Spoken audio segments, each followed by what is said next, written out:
Okay, we are still on lesson 1.3. This is page 22. It's a reflect followed by some guided practice. And the first thing we're going to do is kind of summarize what we just did about credit card balances and amount owed. So let's go ahead and kind of review. If you think back to the purple cell phone, it was Maria, and Maria had on her smartphone, it said the words "You owe $45."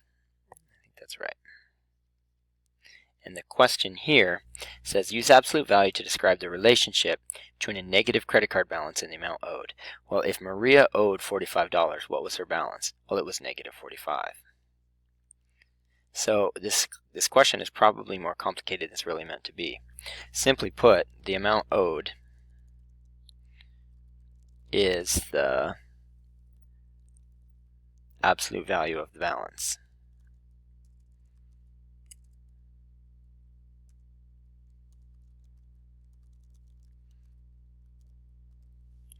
So think about it for Maria. Maria owes $45. That's an absolute value. Her balance is negative 45. So her balance, the amount owed is the absolute value of her balance. That is good enough. Let's go ahead and move on to the guided practice.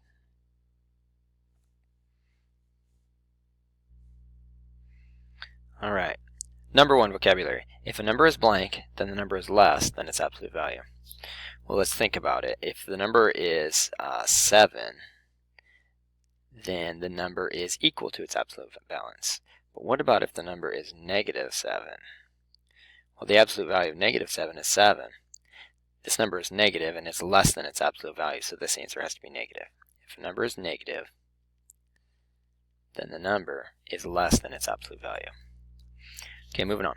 If Ryan pays his car insurance for the year in full, he will get a credit of $28. If he chooses to pay a monthly premium, he will pay a $10 late fee for any month that the payment is late. Question A. Which of these values could be represented with a negative number and explain? Well, I think it's $10. Because, and I'm going to make it a negative 10, negative $10. It says explain because a fee would be an amount owed. And we talked about how an amount owed would be a negative number. Question B says, use the number line to find the absolute value of your answer from part A. Well, our number from part A was negative 10, so I'm going to put it right here. And the absolute value is its distance from 0, so how many spaces is that? 1, 2, 3, 4, 5, 6, 7, 8, 9, 10. It's, of course, 10 spaces of 0. So, if I want to write the whole problem out, I'd write it like this. The absolute value of negative 10 is equal to 10. 10 spaces from 0. Moving on.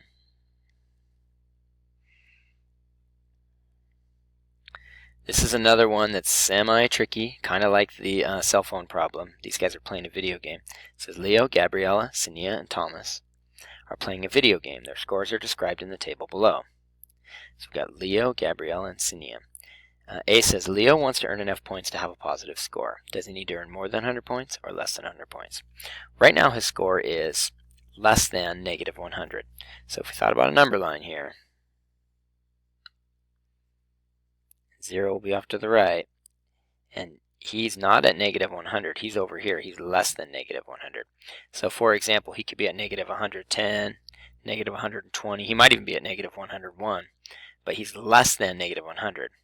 So does he need to earn more than 100 points or less than 100 points? Well, to get to 0, he has to earn the same number as his score, so he needs to earn more than 100. I know these can be a little bit tricky, but I'm just doing my best to explain it to you. Thanks for your best effort. Question B reads, go ahead and erase this.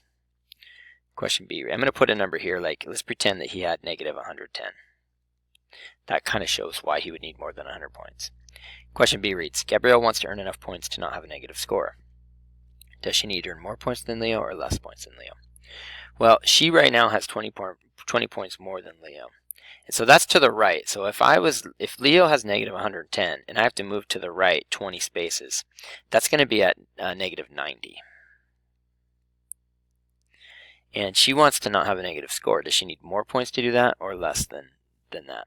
She doesn't need quite as many as Leo. She only needs 90. So I'm going to write less than Leo.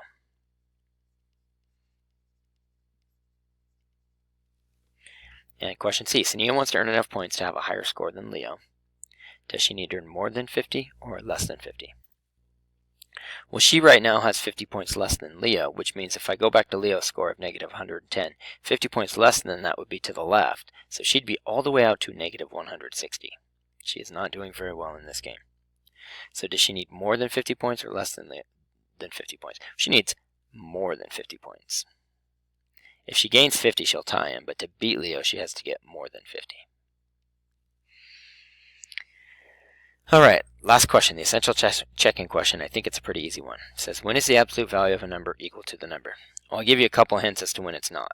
If I have the absolute value of negative 6, its absolute value of negative 6 is positive 6. Or if I have the absolute value of negative 9, its absolute value is positive 9. So the absolute value there and the number are not equal to each other. But when are they equal to each other? Well, it's just the opposite of what I showed you. It's when the number is positive. Or when it's 0, when the number is 0 or positive.